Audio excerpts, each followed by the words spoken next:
एक छोटे से गांव में गणेश नाम का गरीब किसान रहता था। उसके परिवार में उसकी पत्नी रेखा और एक प्यारा बेटा राजू था।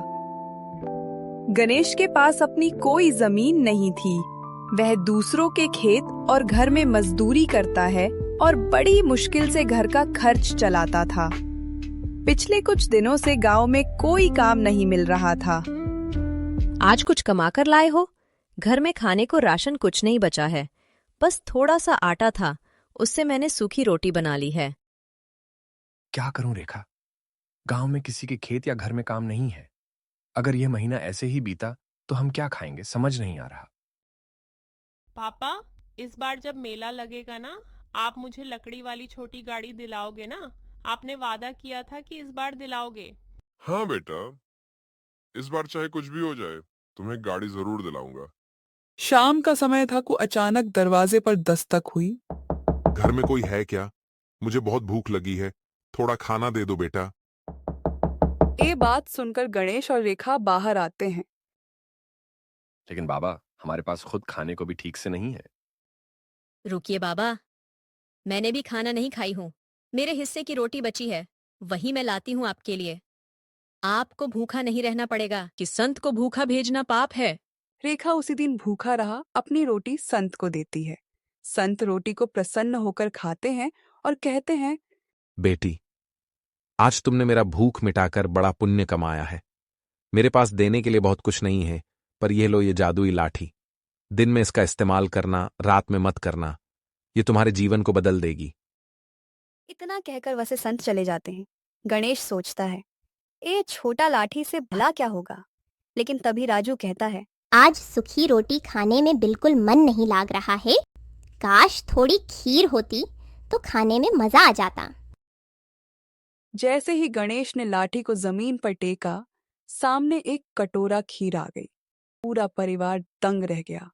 रेखा ने खुश हो गई और कही, ये सचमुच जादुई है, इससे हम सबकी भूख मिट सकती है। अगले दिन गणेश लाठी से कुछ पैसे मांगता है। पैसे तुरंत सामने आ जाते हैं।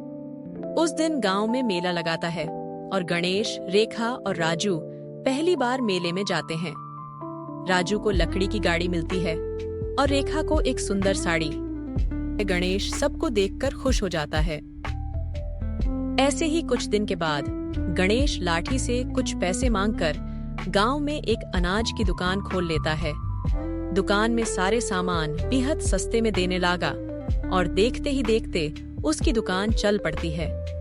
वह न सिर्फ अपने परिवार का पेट भरता है, बल्कि गरीब गांव वालों की भी मदद करने लगता है। ऐसे ही कुछ दिन बीत गया। गांव का लालची सेठ धर्मपाल ये सब देखता है। वह अपने नौकरों से कहता है, पता करो कि इस गणेश के पास कल खाना खाने के लिए कुछ नहीं था। अचानक इतनी दौलत कहां से आई ए गरीब के पास। नौकरों को गणेश का जादुई लाठी की राज पता चल जाता है। वह आकर धर्मपाल को सारी बातें बता देता है। वे बताते हैं कि रात में गणेश लाठी को अलग रख देता है। धर्मपाल रात में जाकर चोरी से लाठी उठा लाता है और तुरंत सोने के सिक्के मांगता है। लेकिन रात का समय था तो लाठी का असर उलटा और खतरनाक हो जाता है। अचानक सोने की जगह एक खतरनाक डरावना भूत प्रकट हो जाते हैं। धर्मपाल चीखते हुए भागता है और बुरी तरह घायल हो जाता है। धर्मपाल अगली सुबह शर्मिंदा होकर लाठी वापस गणेश को लौटाता है। भाई, यह लाठी लो। मैंने लालच किया और इसकी सजा पाई। अब मुझे लालच से डर लगता है। मैं दोबारा ऐसा काम कभी नहीं करूंगा। धर्मपाल भाई, यही सबक हमें समझना चाहिए कि मेहनत, ईमानदारी और नेक दिल इंसानियत ही हमारा सच्ची दौलत है। उसके बाद गणेश उस लाठी को लेकर बेहद नदी में फेंक देता है, क्योंकि वह लाठी का कोई गलत इस्तेमाल न कर पाए और आगे जाकर किसके ऊपर कोई विपत्ति न आए। Thank you for watching our full story.